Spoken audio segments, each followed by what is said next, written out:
지역의 이슈를 토크로 풀어가는 시간 이슈토크 시작합니다.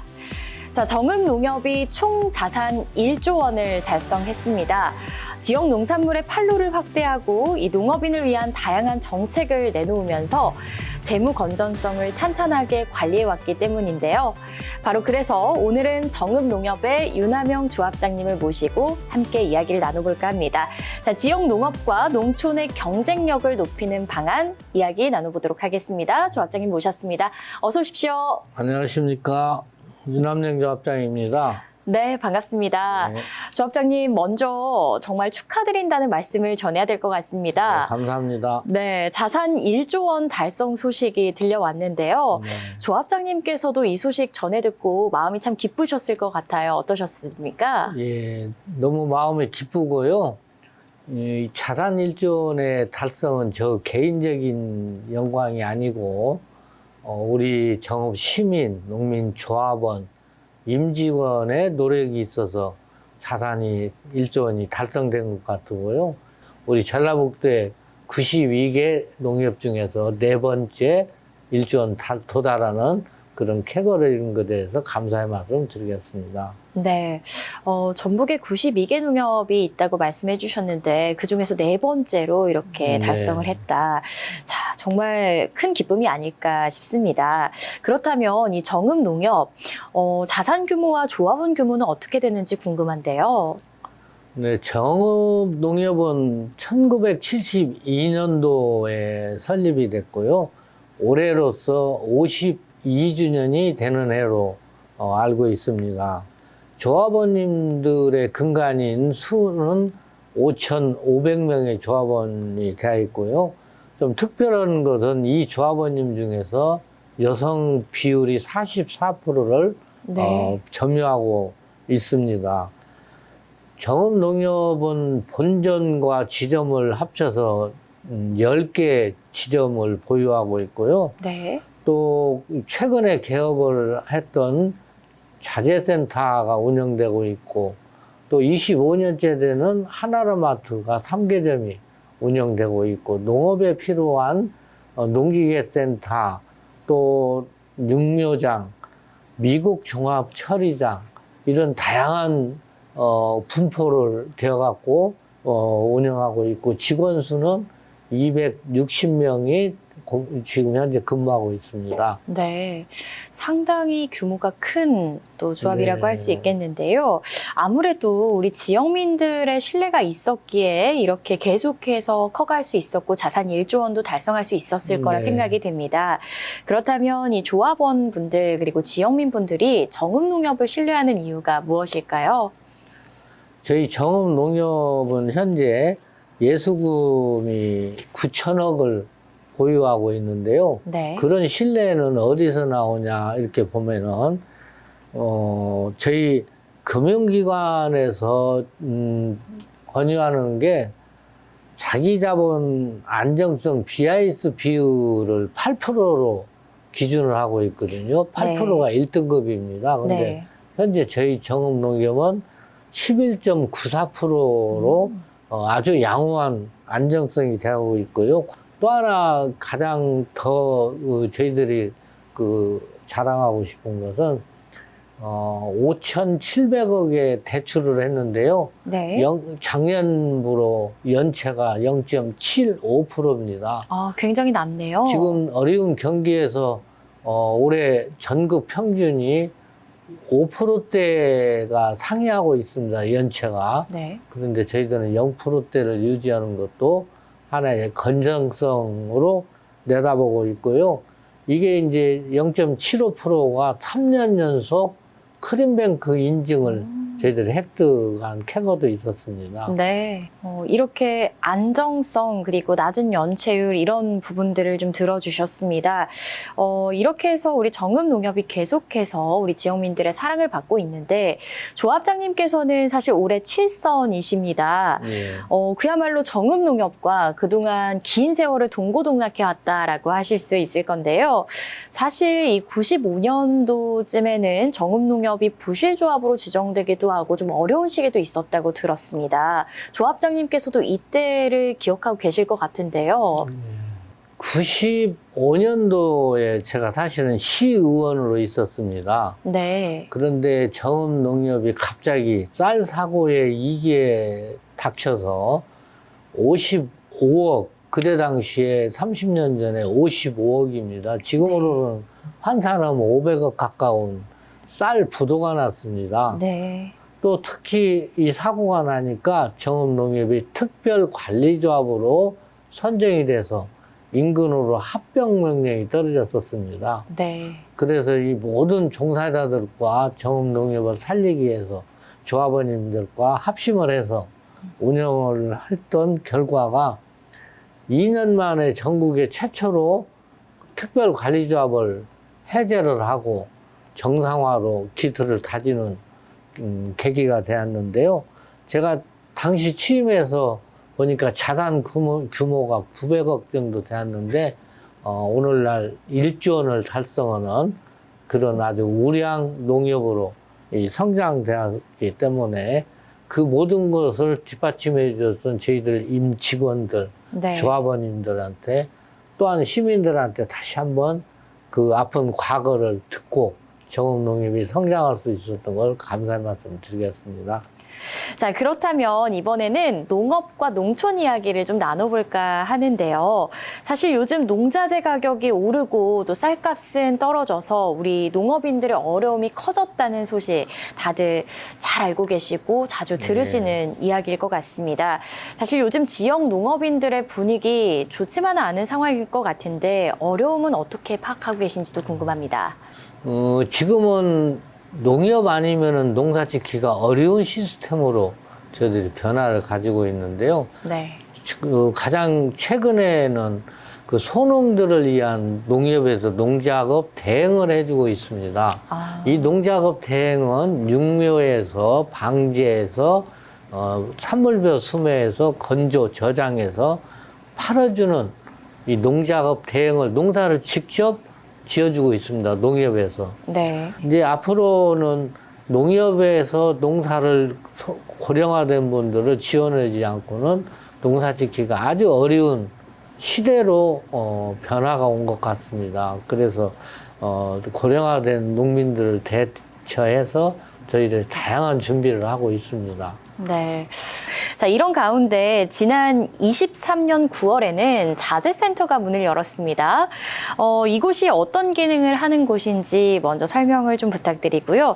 어떻게 처음 자재센터를 열어봐야겠다라고 생각하셨는지도 궁금합니다. 예.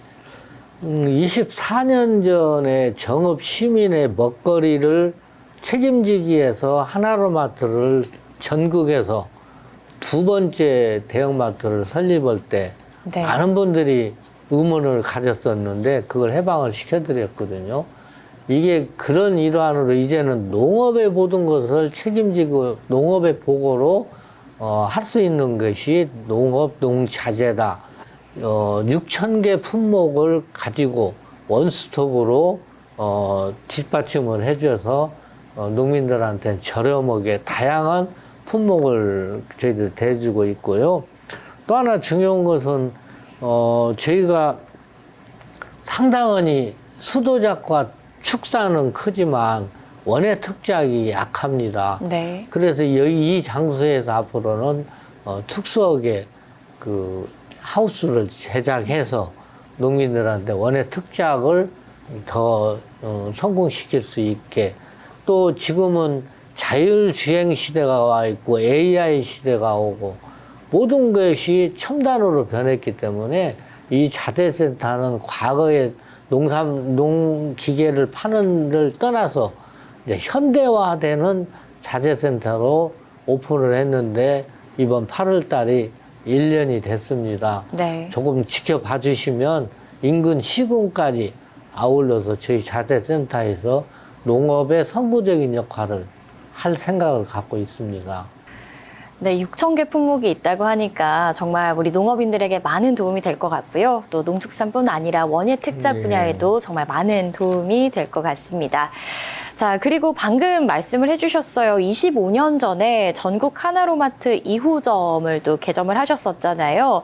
바로 이 하나로마트, 지역 농산물을 유통하고 판매하는 곳이 바로 이곳인데요. 올해로 개점 25주년을 맞았습니다. 농산물 판매를 다양화하고 농업인들의 소득을 높이기 위해서 그동안 정말 많은 노력을 해오셨다고 들었습니다. 이 부분도 좀 들어볼까요? 정읍농협이 1조 원이 달성될 수 있던 가장 큰 동력은 하나로마트였지 않는가, 저는 이렇게 생각이 듭니다. 네. 1년에 저희 하나로마트에 재방문하는 고객이 100만 명입니다. 일단 사람이 많이 오셔서 하다 보니까 모든 사업이 같이 동반 상승이 됐고요. 또 특히 4단계에 있는 네. 유통을 2단계로 줄여서 농산물을 유통하기 때문에 농민들이 그만큼 단계를 줄여서 수수료를 줄일 수 있는 계기가 됐고요. 그 비기는 예로 저희 노컬푸드는 300명의 농가들이 그 저희 하나로마트 오셔서 직접 진열해서 가격 정해서 판매를 하고 있고, 농협은 그분들을 뒷받침해서 잔류 농약을 검사해서 철저하게 관리를 하고 있는데요. 이게 어느덧 성장해서 41억까지 성장이 됐습니다. 특히 작년 연말에는 정읍 시장님이 노컬푸드 농가들의 수익을 좀이라도 창출하기 위해서 원래 12%의 수수료였는데 시에서 3%와 농협의 1%를 해서 수수료를 8%로 낮췄습니다. 네. 전국에서 노컬푸드 수수료는 8%는 정읍이 가장 낮고, 1년에 이 수액만 4%면은 3억 5천 정도가 농가들한테 더 이익이 간다, 이렇게 생각이 들고요. 또 하나로마트는 아무래도 우리 농민들이 생산하는 우리 농산물이 있기 때문에 네. 그 수입 농산물을 저지할 수 있는 그런 역할도 필요하고 있다, 저는 그렇게 생각이 듭니다. 자, 그럼 이 조합원분들을 위한 또 지원 정책들도 많이 진행하고 있다고 들어서요. 이 부분을 좀 이야기를 나눠보고 싶습니다. 조합장님께서는 특히 그 교육 지원 사업을 장려하고 있다고 들었습니다. 네. 어떤가요? 농협만 가지고 있는 교육 지원 정책이라고 합니다. 어느 금융기관에서 얻어지는 수익을 사회에다가 제대로 환원하는 데가 별로 없는 것 같습니다. 그런데 네. 농협만 갖고 있는 장점인데, 농업의 모든 것을 농협에서 책임진다고 했기 때문에 그런 부분의 경비도 교육 지원 사업이고, 또 농민 자녀들한테 장학금 주는 게 2003년부터 드렸는데 네. 지금 11억까지 지급을 했거든요. 또 저희들이 그 농민들이 건강이 중요하기 때문에 아산병원과 결연을 해가지고 건강검진을 아주 좋은 시설에서 해주고 있습니다. 또 재보험을 일부를 농협에서 지원해가지고 보험을 많이 들어서 어려울 때 보험을 많이 수령할 수 있는 그런 그 역할. 또 저희들이 장목반이 다양하게 있습니다. 네. 이 장목반들을 육성해 줄 수 있는 게 교육지원 사업입니다. 그래서 유일하게 모든 배당을 제한 32억이라는 돈을 해마다 지역 농민들한테, 지역민들한테 써주는 게 교육지원 사업입니다. 자, 그런가 하면 또 지역과 함께 성장하는 농협을 만들어가는 것도 중요하지 않겠습니까? 그래서 다양한 사회공헌 활동들도 정읍농협에서 진행하고 있다고 들었습니다. 어려운 이웃을 위한 따뜻한 봉사활동들도 많이 참여하고 계시죠? 정읍농협은 3가지의 경영 목표가 있습니다. 네. 하나는 농민 조합원들을 위해서 운영하는 게 있고, 또 하나는 임직원이 그만큼 고생하기 때문에 임직원한테 후생복리를 철저하게 잘 지켜주는 거. 네. 또 하나는 이 지역의 기업의 가치라고 봐집니다. 기업은 나오는 이익은 반드시 다시 지역에 환원해 주어서 나눔을 행사를 하는 이 세 가지의 정책을 가지고 하고 있는데요. 정읍농협은 나눔은 오랫동안 지속적으로 운영하고 있는데요. 그 나눔 이론 중에서 하나는 나누면 행복한 가게가 하나로마트 주차장에 있는데, 여기는 재활용품을 기부받으면 어려운 분들한테 1,000원, 2,000원에 판매를 하고 있는데요. 여기에서 얻어지는 이익과 또 우리 임직원들이 자동으로 기부를 합니다. 그래서 1년이면 이익 나눔이 있어 행복한 가게는 7천만 원 정도 소득을 얻으면 이거 가지고 이제 다양한 밑반찬 사업을 하고 20년째 수성 그린공원 가서 짜장을 매주 금요일이면 만들어주고, 또 겨울에는 연탄을 이렇게 배달해드리고, 또 정읍시에 공유 냉장고에 기부를 자주 하고 있고, 네. 최근에 가장 기억에 남는 게 우리 정읍에 6.25 참전용사 생존해 계신 분들이 한 100여 분 계시는데, 이분들을 저희 자원봉사자들이 집집마다 꾸러미 12만 원짜리를 해서 그분들을 6.25를 지음해서 이루어진 적이 있습니다. 가장 그분들의 따뜻한 그 마음을 전달을 받았는데요. 이런 모든 것은 우리 정읍농협의 여성 자원봉사단 100여 명이 있기 때문에 이런 사회 환원을 하는데 가장 큰 동력이 되고 있다고 생각하고요. 앞으로도 정읍의 어려운 그 이웃을 위해서 끊임없이 저희들은 마음을 담아서 노력할 걸로 생각하고 있습니다. 네. 이야기 들어보니까 기부문화 확산뿐 아니라 자원의 순환 효과까지 이렇게 사회의 나눔의 선순환을 좀 이끌어가고 계신 것 같습니다. 자, 그런가 하면 또 고향사랑 기부제 동참도 적극적으로 독려해가고 계시다고 들었어요. 저희 정읍농협은 망감류, 태추, 고추, 이 몇 가지를, 소고기, 이 몇 가지를 선정을 해가지고 도시에 있는 이웃들, 친척, 친지들한테 올해 저희들이 한번 그 운동을 해봤는데 의외로 6천만 원의 기금이 모아졌습니다. 그래서 이 소식을 듣고 인근에 있는 농협들이 동참해서 농협이 2억을 고향세 기부금을 받아가지고 정읍시에다 기부한 적이 엊그저께 있습니다. 네. 또한 지자체는 이 기금을 가지고 이 지역에서 소외되고 어려운 데다 써주고, 우리는 농산물을 답례품으로 주기 때문에 아주 좋은 제도가 더 커지는데, 정읍시가 올해 목표가 10억으로 잡고 있는데요. 작년에 인근의 어디 군에서 20억까지 목표를 달성했더라고요. 그래서 네. 끊임없이 저희 정읍시도 고향세에 대한 것 관심 갖고 노력해서 출향인들한테 많이 홍보할 생각입니다. 네, 출향인 분들, 관심 있으신 분들은 많은 또 함께 참여를 부탁드리면 좋을 것 같습니다. 자, 가을이 되면 농촌은 조금 더 항상 분주해지는 계절인데요. 끝으로 우리 조합원과 지역민 분들에게 전하고 싶은 말씀 있으시다면 한 말씀 부탁드리겠습니다.